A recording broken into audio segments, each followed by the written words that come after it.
하나님의 영광을 드러내시려고 여러분을 받아들이신 것과 같이 여러분도 서로 받아들이십시오. 내가 말하는 것은 이러합니다. 그리스도께서는 하나님의 진실하심을 드러내시려고 할례를 받은 사람의 종이 되셨으니 그것은 하나님께서 조상들에게 주신 약속들을 확증하시고 이방 사람들도 긍휼히 여김을 받아서 하나님께 영광을 돌리게 하시려고 한 것입니다. 기록된 바 그러므로 내가 이방 사람들 가운데에서 주님께 찬양을 드리며 주님의 이름을 찬미합니다. 한 것과 같습니다. 또 이방 사람들아 주님의 백성과 함께 즐거워하여라 하였으며 또 모든 이방 사람들은 주님을 찬양하여라 모든 백성들아 주님을 찬양하여라 하였습니다. 그리고 이사야가 말하기를 이 새 뿌리에서 싹이 나서 이방 사람을 다스릴 이가 일어날 것이니 이방 사람은 그에게 소망을 둘 것이다 하였습니다. 소망을 주시는 하나님께서 믿음에서 오는 모든 기쁨과 평화를 여러분에게 충만하게 주셔서 성령의 능력으로 소망이 여러분에게 차고 넘치기를 바랍니다. 여기서 이제 이 앞에까지 보시게 되면 14장 1절에 보면 여러분 믿음이 약한 이가 있을 텐데 그의 생각을 시비거리로 삼지 마십시오.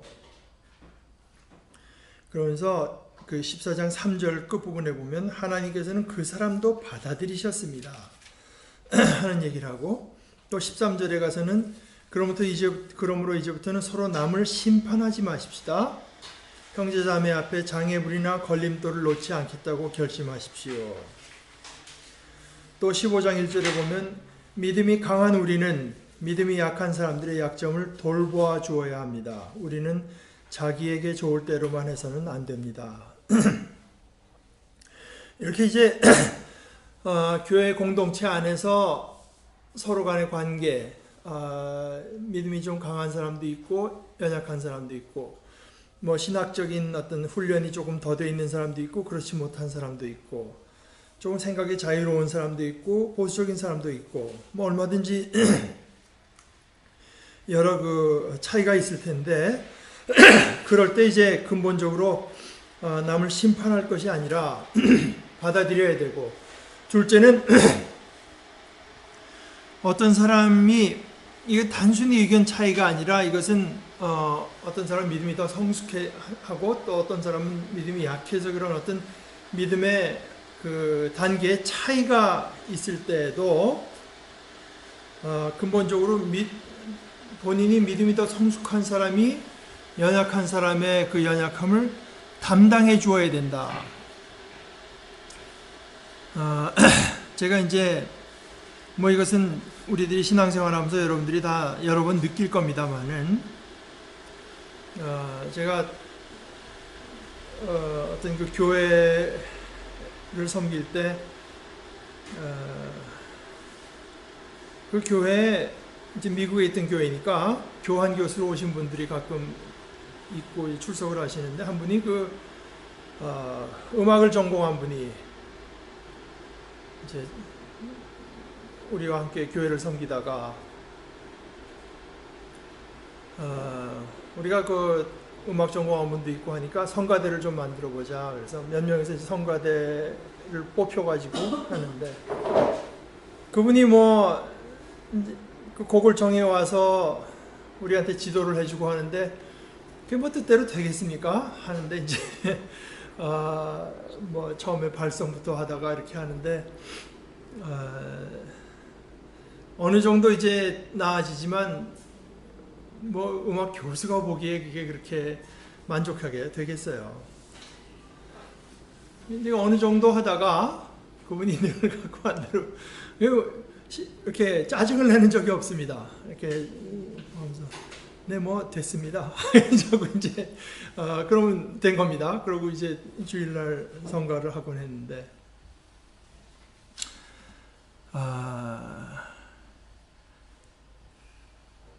그러니까 음악을 전공한 사람들이 오게 되면 한마디만 해도 금방 다 알아듣고 이제 음악이 되겠죠. 근데 이거 음악을 알아듣지 못한 사람들이 왔으니 이걸 뭐 거기 맞춰서 그냥 하나하나 설명을 해야 되고 뭐 이제 그러니 그러고 나서도 어느 정도 됐을 때 이쪽에서 보기를 해야지. 나는 음악 전공자고 음악이 이만큼 돼야 되고 하는데 못 따라오는 사람들에게 왜 한다느냐 하다가는 어떻게 되느냐, 음악이 좋아지는 것이 아니라 이 사람들이 다 시험에 들고 교회에 이제 불화가 생기는 것밖에 없습니다. 그래서 이제 내가 그때 느낀 것이 저 체념 이게 저 체념하는 저 태도가 저게 교회를 참 교회에 기쁨을 주는 거다.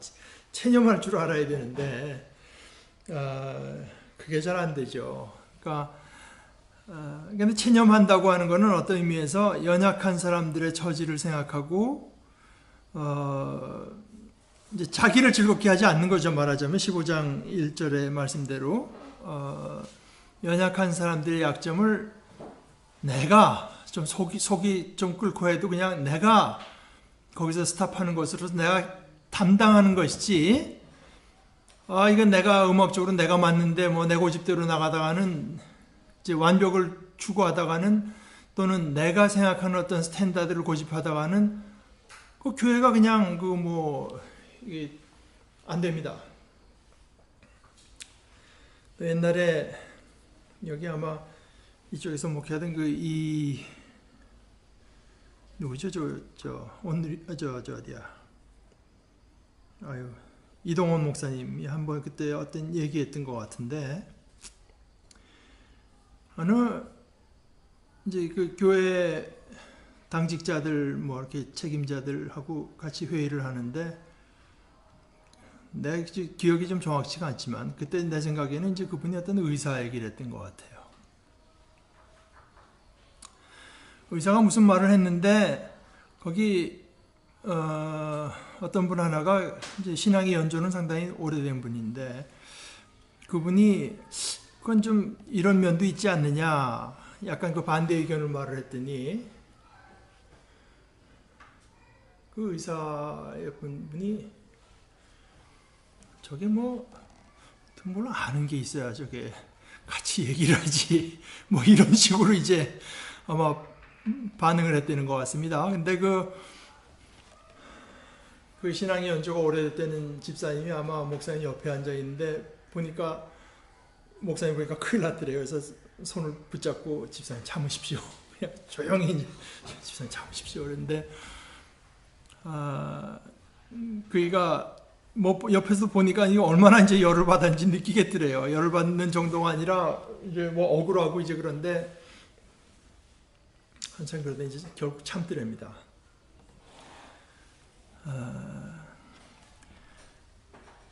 그러니까 저렇게 어떤 신앙의 태도가 미숙한 사람이 있을 때 성숙한 사람이 오히려 아픈 거, 그걸 담당하려니까 아프지 않겠습니까? 억울하고.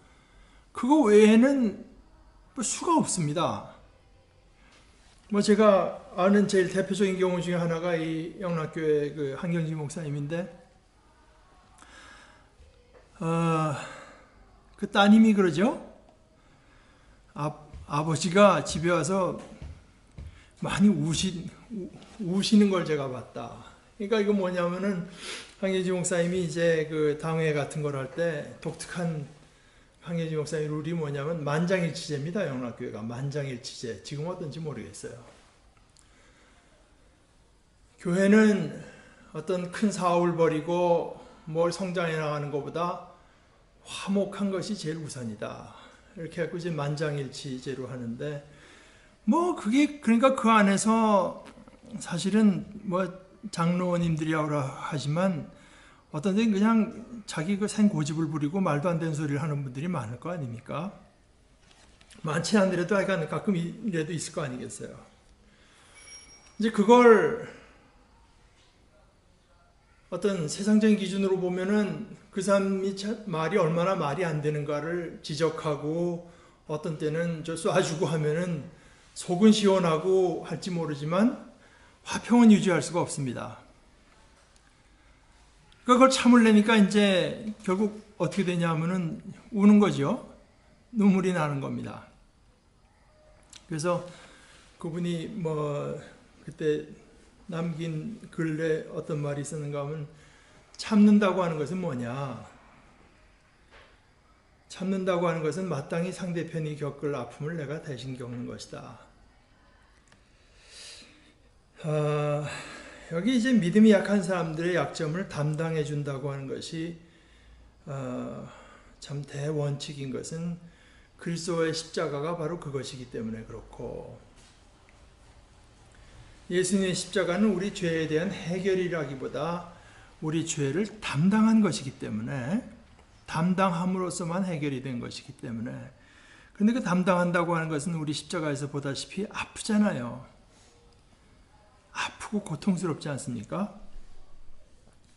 그런데 이제 그렇게 해야 된다고 하면서 오늘 다시 그 서로 받아들이는 얘기가 나오는데, 이것이 단순히 그래서 서로 받아들이는 것뿐만이 아니라 유대인과 이방인의 관계를 특별히 말을 하고 있는 것 같아요. 오늘 말씀에 이방인 얘기가 많이 나오지 않습니까? 그러니까 여기서 바울 사도가 그리스도께서 하나님의 영광을 드러내시려고 여러분을 받아들이신 것과 같이, 그러니까 그리스도의 그 하신 일을 본으로 삼아서 여러분도 서로 받아들이십시오. 그러면서 내가 말하는 건 뭔가 하면 8절의 얘기가 좀 쉽지는 않습니다. 그리스도께서는 하나님의 진실하심을 드러내시려고, 하나님은 약속하신 것을 그대로 이루시는 하나님이시라고 하는 건 에메트라고 하는데, 이제 그 우리가 아멘 하는 것도 어원이 다 비슷한 건데요. 하나님의 진실하심을 드러내시려고 할례를 받은 사람, 그건 성경에 약속의 이제 백성이니까 하나님의 진실하심을 드러내시려고 할례를 받은 사람이 종이 되셨는데, 그거는 할례 받은 사람만 위한 것이 아니라 할례를 받은 사람의 종이 되심으로써 9절에 보면 이방 사람들도 긍휼하심을 받게 하려고 하는 것이다. 할례를 받은 사람의 종이 되셨으니 그것은 하나님께서 조상들에게 주신 약속들을 확증하시고, 그러니까 하나님께서 이제 할례를 주시면서 여러 가지 그 할례 그 약속을 주신 것을 과연 그렇다고 하는 것을 확증하시면서, 그러나 그 조상들에게 주신 약속, 이게 오히려 그 이방 사람들의 구원의 계획까지 이제 포함되어 있는데요, 구약의 여기저기에. 그래서 그리스도께서 유대인으로 오신 거 맞다. 그런데 유대인으로 오신 것은 유대인들만을 위해서 오신 것이 아니라 유대인으로 오심으로써 유대인과 모든 이방인들의 에게 그 하나님의 긍휼하심을 그들이 긍휼하심을 입게 하기 위함이다. 다시 말해서 그들이 모두 다 구원을 받아서 하나님께 영광을 돌리게 하시려고 한 것입니다. 그러니까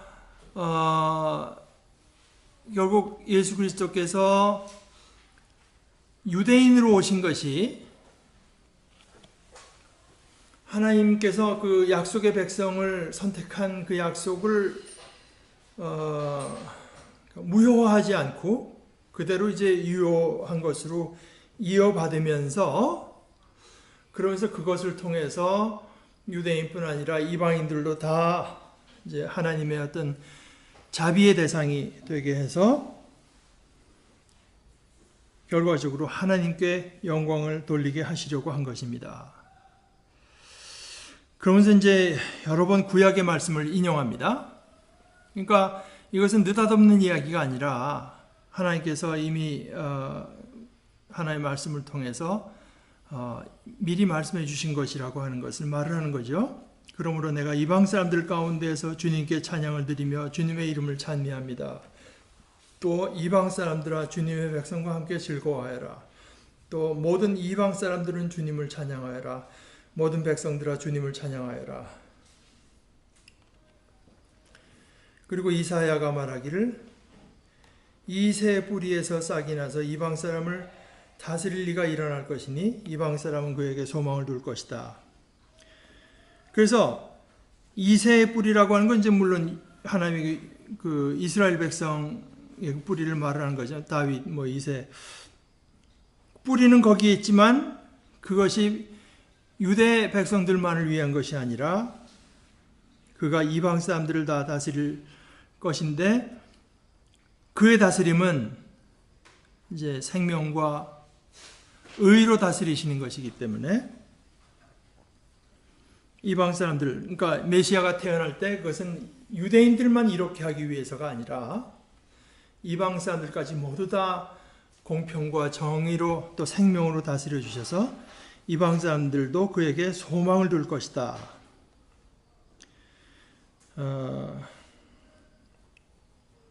이렇게 해서 이제 하나님께 영광을 돌리게 하시기 위해서 그리스도께서 할례를 받으셨기 때문에 결국 그리스도께서 우리 모두를 다 받아들여 주신 것이고 여러분들도 서로 받아들이십시오. 참 이것이 여러분 우리가 그렇게 될 수 있겠습니까? 교회 내가 그 모임에 가면 뭔가 나를 받아들이는 걸 나는 느낀다. 이것이 키입니다. 내가 어디 갈 때 그이들은 나를 받아들여준다. 내 있는 모습 그대로 받아들여준다. 내게 이렇게 되거나 저렇게 되거나 이런 생각을 갖거나 저런 태도를 가질 것을 요구하는 것이 아니라 내 있는 모습 그대로의 나인 채로의 나를 그대로 받아들여주는 이들이 그들이다. 이제 바울사도가 말하는 건 그것입니다. 그런데 그 받아들인다고 할 때 유대인과 이방인을 말하는 것처럼 도저히 받아들이기 힘들 것 같은 어떤 차이를 극복해야 됩니다. 그게 어려운 거 아니겠습니까? 유대인은 이방인을 받아들이기가 힘들고 이방인이라고 또 유대인이 마땅하겠습니까? 그런데 우리가 이런 생각을 할 때 그리스도께서 받아들이셨으니 우리도 받아들여야 되겠다. 이런 생각을 가지고 여러분을 서로 받아들이는 그런 모습이 우리에게 있어야 됩니다. 이제 그렇게 할 때 그것이 하나님께 진정한 의미에서 영광이 되는 것이고 그런 식으로 하나님을 섬기고 하나님께서 우리를 그런 식으로 대하고 그렇게 이끄시는 것을 우리가 믿고 그대로 살아갈 때 13절의 얘기처럼 소망을 주시는 하나님께서 믿음에서 오는 모든 기쁨과 평화를 여러분에게 충만하게 주셔서 성령의 능력으로 소망이 여러분에게 차고 넘치기를 바랍니다. 이제 사실 사람마다 다 희망을 갖고 산대지만 하나님께 주시는 소망이 그게 진짜 소망 아니겠습니까? 우리가 스스로 품은 소망, 희망 이것이 소망이 아니라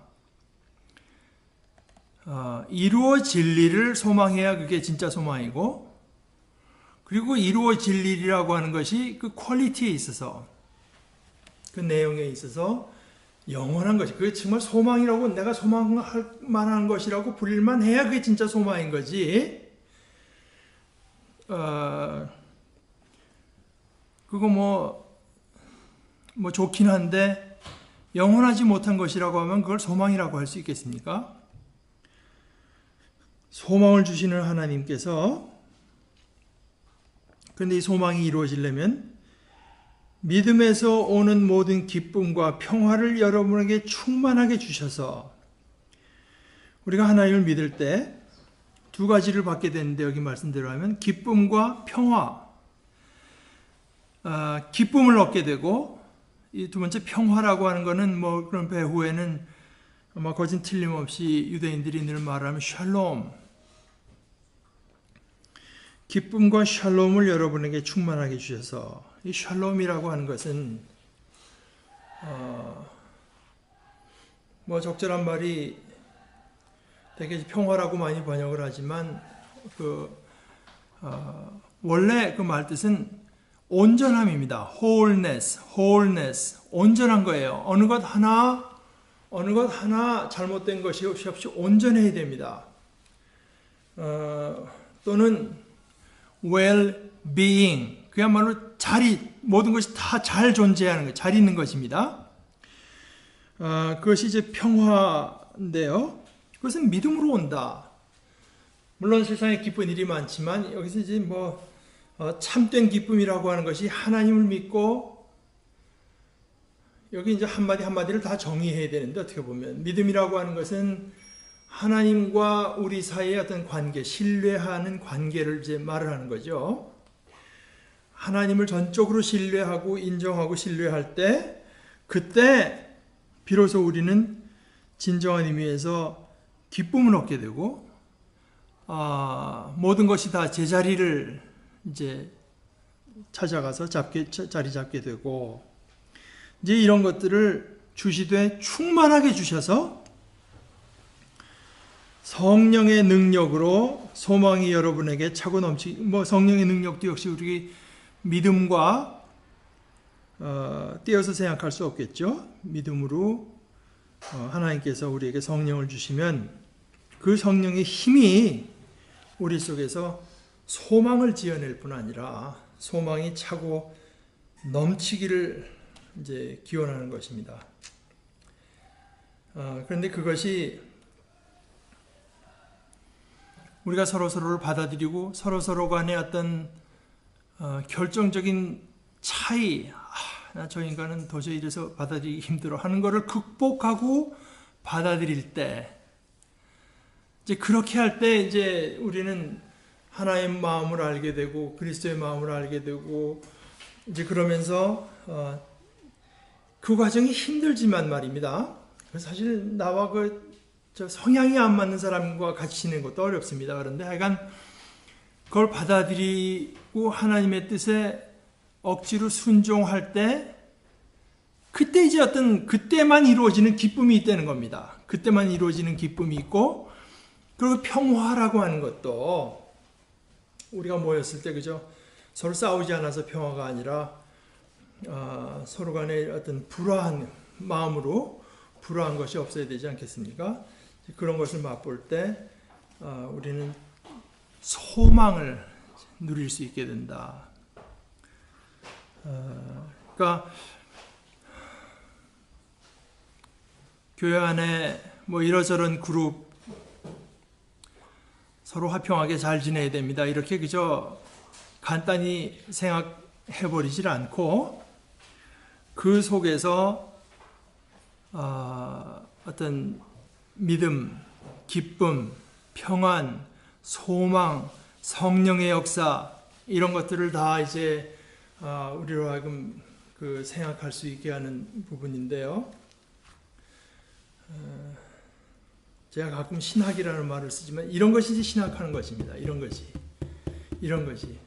교회 안에 그저 있는 현상 가지고 서로 믿는 사람끼리 잘 지내지 왜 그래? 이 정도에서 그쳐버리게 되면 신학이 안 됩니다. 이제 그런 것을 보면서 그리스도께서는 우리에게 어떻게 대하셨는가? 우리가 이것을 대하게 되면은 하나님의 어떠한 것을 깨닫게 되는가? 여기에 어떤 것들이 이제 연루되어 있는가 하는 것을 생각할 수 있을 때 우리의 생각이 더 깊어지고 하나님의 마음을 조금 더 깊이 알게 되죠.